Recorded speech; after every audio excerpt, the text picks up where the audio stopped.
Presidente Marcos Jr. daw, sangayon kay Clara, good luck sa kandidatura. Tama po yung good luck, pero on the reverse. Actually, si Presidente Marcos Jr., nung sinasabi niya yan, nakaharap siya sa salamin. He was addressing himself, good luck to him. Because the announcement of VP Sara to seek the presidency in 2028 is the beginning of the end of the Marcos Jr.'s administration. Ayan. Kaya good luck nga. Good luck sa kanya at sa kanyang administrasyon.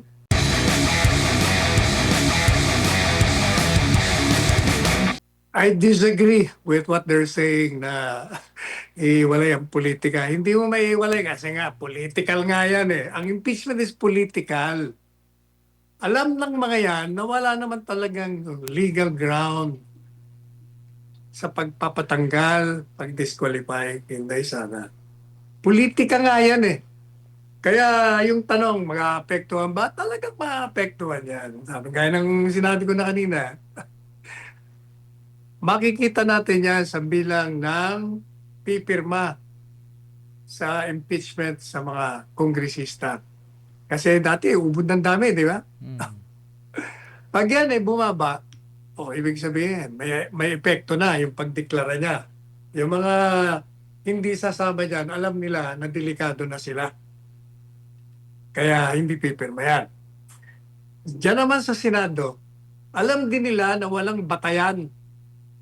Lahat yan, alam nila yan. Na alam nila politika lang. Kaya, maapektuhan din sapagkat nakakasiguro sila na walang kalaban-laban ang sino mang iharap ng oposisyon. Magkasabwatan pa ito sa kaliwa, sa administrasyon. Talagang tatalunin. Kaya yung mga boto nila, depende sa kanilang survival, sa kanilang mga mithin na makabalik na muli sa kapangyarihan pag ang termino nila ay matatapos na. Political talaga yan. Ayan. Yan ang labanan dyan. Impeachment is a political process. Never na nasunod yung mga ebidensya o tingnan yung mga nakaraan. Sige nga.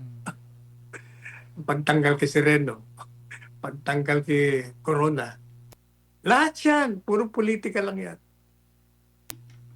Ayan. Nako, ito naman po ang pahayag ng sa panig ng Malacanang. Isang good luck na mensahe ang naging tugon ni Pangulong Ferdinand Marcos Jr. kaugnay na naging anunsyo ni Vice President Sara Duterte na tatakbo siya sa pagkapangulo sa 2028. Kaugnay nito, isa-isa namang sinagot ng Malacanang ang mga banat ng Vice Presidente laban sa Pangulo. Si Creselyn Catarong sa balita.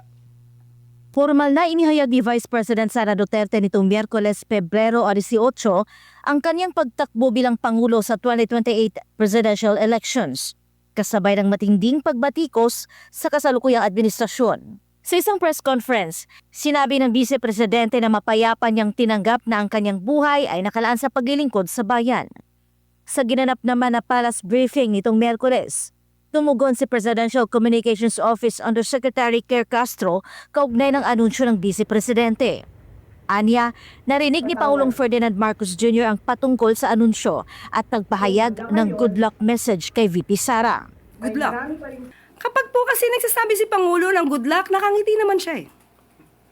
So, kung sarcastic to o hindi ko masasabi. May tugon din si Castro sa paghingi ng paumanhin ni VP Sara sa pagtulong mahalal si Marcos Jr. Tandaan po natin, ang taong bayan ang naghalal kay Pangulong Marcos Jr. Kung ano man po ang natulong niya, pareho naman po sila nagtulungan dahil ito ay unity team. Kaya wag niya pong solohin ang credit kung nanalo man ang Pangulo. Tungkol naman sa sinabi ni VP Duterte na hindi niya kinayang maging bahagi ng 2025 national budget na anya'y tad-tad ng katiwalian at ang posibilidad ng impeachment laban sa kanya, sinabi ni Castro. Siguro po dapat mauna muna na ihingi niya ng tawad kung ano man ang mga issue ng korupsyon at katiwalian at di umanong paglulustay ng confidential funds ng kanyang dalawang opisina at the time, OVP at ng DepEd. Kung meron pang napipintong impeachment, ito po ay dahil sa kanyang kagagawan mismo. Ipinakita rin ni Castro ang mga ulat ng nakaraang pagbaha sa Davao City. Bahagi ito ng kanyang tugon matapos na humingi ng paumanin si VP Sara sa mga Pilipinong patuloy na dumaranas ng pagbaha sa iba't ibang bahagi ng bansa. Dagdag pa niya, kung naging epektibo umano ang mga proyektong infrastruktura sa ilalim ng programang Build, Build, Build, hindi na sana raw nararanasan ang matinding pagbaha ngayon. Hindi niya po makakaila ang mga pangyayaring ito.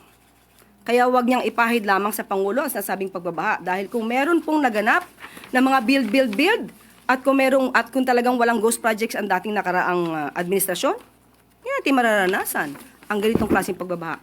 Matatandaan sa kanyang ikatlong State of the Nation Address o SONA, ipinangalandakan ni Marcos Jr. ang mahigit 5,000 flood control projects na naisakatuparan umano ng kanyang administrasyon sa iba't ibang panig ng bansa. Gayunman, kalaunan ay naharap sa pagsubok ang mga proyektong ito nang makaranas ng malawakang pagbaha sa ilang rehiyon bunsod ng magkakasunod na pag-ulan at bagyo na naglantad umano ng mga kakulangan at isyu sa implementasyon ng ilang proyekto. Samantala, inihayag pa ng Malacanang na marami pa umunong dapat ipaliwanag at ihingi ng paumanhin ang Vice Presidente, kabilang ang isyu ng extrajudicial killings, mga pahayag daw nito tungkol sa pagkakaroon ng kakilalang assassin at umunoy pagpapakalat ng fake news. Para sa Diyos at sa Pilipinas kong mahal, ito si Cresceline Catarong, SMNI News. Ayun po yung banat ng Malacanang, Attorney Sal. Ano po masasabi nyo? Sabi ni Presidente Marcos Jr. daw, sangayon kay Clara, good luck sa kandidatura. Tama po yung good luck, pero on the reverse. Actually, si Presidente Marcos Jr., nung sinasabi niya yan, nakaharap siya sa salamin. He was addressing himself, good luck to him. Because the announcement of VP Sara to seek the presidency in 2028 is the beginning of the end of the Marcos Jr.'s administration. Ayan. Kaya good luck nga. Good luck sa kanya at sa kanyang administrasyon. Ayan. Ano, yung sa iba pang sinabi ni Yuse Castro, Attorney Sal, anong mga reaction mo doon? Parang sinisisi niya ulit yung sa pagkapanalo ni PBBM na wag daw solohin ni VP Sara. Ang problema sa kanya, hindi niya iniintindi. Hindi naman sinusolo ni VP Sara eh. Sinasabi niya yung kanyang pagtulong. Yan ang problema kasi, Clara. Mas, ewan ko ba? Ayoko nang dagdagan. Ayan. Bayaan mo na lang magsalita yung pananamit mo. Ayan, Attorney Sal. Maraming salamat po. Sa ibang issue na po tayo, Attorney Sal. Dito, nanawagan ang kampo ni dating Pangulong Rodrigo Duterte sa Korte Suprema na agarang resolbahin ang mga nakabinbing petisyon kaugnay sa pag-aresto sa dating Pangulo. Ito'y sa gitna ng posibilidad na mailabas ang warrant of arrest laban sa mga umano'y co-perpetrators sa war on drugs. Si Daniela Paulite magbabalita. Posibleng matulad sa sinapit ni dating Pangulong Rodrigo Duterte ang mga umunoy kasabwat sa war on drugs ng Duterte administration. Ayon kay Attorney Salvador Paulo Panelo Jr., legal counsel ni Veronica Duterte, maaari ring ipadakip at dalhin sa dahig ang mga tinutukoy na co-perpetrators sakaling manatiling walang aksyon ang Korte Suprema. Dahil dito nanawagan siya sa Korte Suprema na agarang resolbahin ang mga nakabinbing petisyon. Talagang kailangan ng resolbahin ng Supreme Court yung mga petition for habeas corpus. Ngayon, dumami pa yung mga maaaring mabiktima nitong ICC sa ating bansa. Kaya kailangan na talagang umaksyon ng Supreme Court, kailangan na talagang tuldukan ng Supreme Court kung legal nga ba na isuko ang mga Pilipino sa ICC. Kabilang sa pinangalanan ng International Criminal Court na posibleng masangkot sa investigasyon ay sina Senator Ronald Bato de la Rosa at Senator Bongo. Kasama rin ang mga dating PNP generals na si Vicente Danao, Camilo Cascolan at Oscar Albayalde. Gayun din sina Isidro La Peña, dating NBI Director Dante Giran at dating Justice Secretary Vitaliano Aguirre II. Ayon kay Panelo, sa Pilipinas dapat litisin ang mga akusado at hindi sa ICC. Naanyay wala umanong jurisdiksyon sa bansa. Mababatid na matagal nang nakabinbin sa Korte Suprema ang inihain nilang habeas corpus petition na kumukwestiyon sa legalidad ng pag-aresto kay FPRRD. Ngunit hanggang ngayon ay wala pa ring desisyon ang Korte Suprema. Habang tumatagal na hindi dinidesisyonan ng Supreme Court yung petitions for habeas corpus, palala ng palala yung kondisyon ni Pangulong Duterte sa ICC. Samantala, nakatakdang magsimula sa Pebrero 23 ang pagdinig ng ICC Pre-Trial Chamber 1 hinggil sa confirmation of charges laban kay dating Pangulong Duterte. Hinihintay naman ng kampo ni Duterte ang magiging aksyon ng Korte Suprema sa kanilang mga nakabinbing petisyon. Para sa Diyos at sa Pilipinas, kumahal Daniela Paulite, SMNI News. Ayan po, Attorney Sal. Any additional comments po sa balitang yan? Tama naman yung sinabi ni Attorney Paulo dyan sa kaugnay sa petisyon. Talagang kailangan ng resolve ng Korte Suprema ang aming petisyon sapagkat naroon na naman ang nag-aambang paglabag sa saligang batas kaugnay sa pag-aaresto ng mga tao, ng mga opisyales ng dating administrasyon na walang batayan legal. Magito man ay batay sa ating saligang batas o batay sa Rome Statute. Talaga namang walang jurisdiction itong ICC. Kahit saan mo tingnan, talagang pinagpipilitan lang nila. Pero Attorney Sal, yung sa panig ng Office of the Solicitor General, sabi niya legal daw yung pagkaka-aresto kay dating Pangulong Duterte sa ICC. Ano pong reaction niyo dito, Attorney?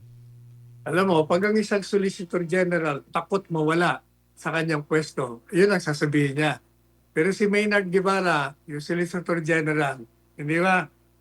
Hindi niya na sinagot yung petisyon at umurong na lang siya. Sabi niya, hindi ko ba ipagtatanggol ito kasi sinabi na namin walang jurisdiction. Ngayon, bumaliktad. Kasi gustong manatili sa kanyang posisyon. Yan ang problema. Itong mga abogado na nakatapos sa koleyo, matapos na ilang taon na training sa saligang batas. Pag dumarating na sa punto na mamimili sila between personal interest at yung interest ng katarungan, nawawala. Nawawala na. Puro pansarili ang nangyayari. Kaya walang mangyayari talaga.